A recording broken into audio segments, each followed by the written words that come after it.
Ayan, share ko lang kasi mayroon na naman muntik mabudol. Ang gusto, paltan nyo shock. 4.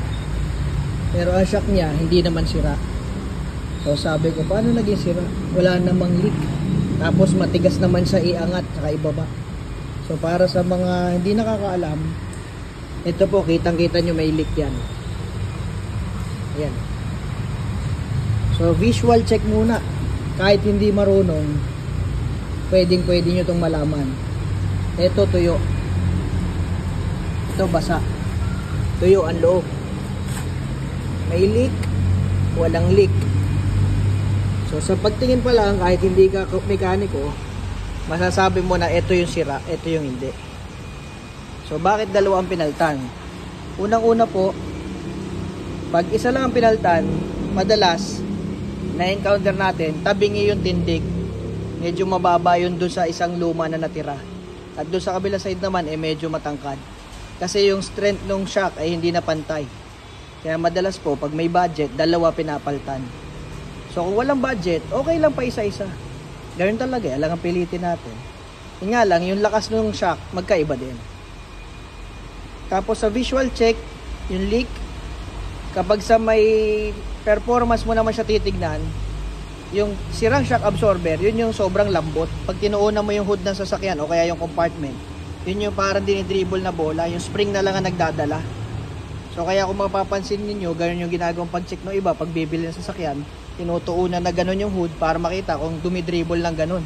Or kung stock up yung shock, matigas, may tunog. So doon, pwede nyo rin ma-check. Kahit hindi kayo mekaniko, malalaman nyo rin agad. Pag spring lang yung nagdadala, sobrang lambot po niyan. Parang bola din dinidribble nyo. Pagka may shock po yan, 1 hanggang 2 talbog lang po yan. Smooth lang. Hindi siya yung mabilis bumalik na ganyan. Smooth lang. Kagaya nito, kayang-kaya nyo na yung tuunan, mga kaibigan. Dahil sabog na nga yan, leak na, kayang-kaya nyo na yung tuunan kahit isang kamay. Yun, sagad na agad. Wala na. Okay? Pag itong maayos, matigas po yan. Ito, nabasa na lang to sa tambakan, kaya may basa. Pero kung dito mo titignan, tuyo yan. Ayan, dry siya, maalikabok.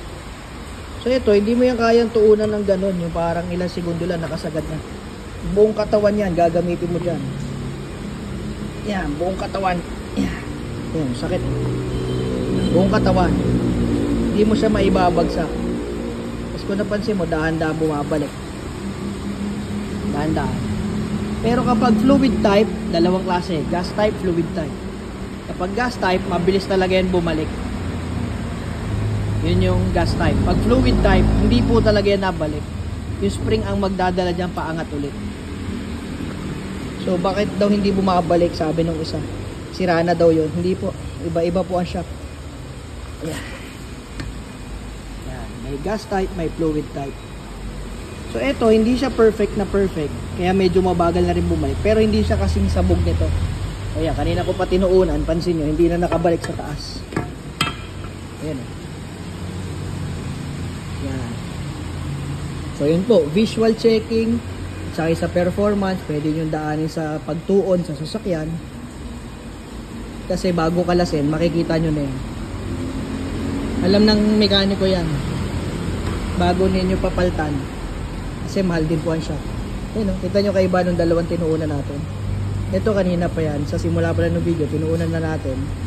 Ito ngayon lang, pero bumalik na ulit siya. Saka ito, matigas tuunan. Yan. Buong katawan. Ayun lang po, para iwas budol. Kasi ang mahal din po na shock. Pag sinabi sa inyo sira 4, yari na kagad. Mahina na 10,000. Lalo kung yung mga KYB, usually 2 plus hanggang 3 plus ang isang piraso, plus labor pa po, no? So medyo masakit yun para sa mga hindi marunong. Mapagsasamantalaan tayo sa ganung halaga, hindi naman dapat. Sinare ko lang po kasi yung isang tropa natin muntik na madali, 4 na siya. Yun lang po, sharing is caring.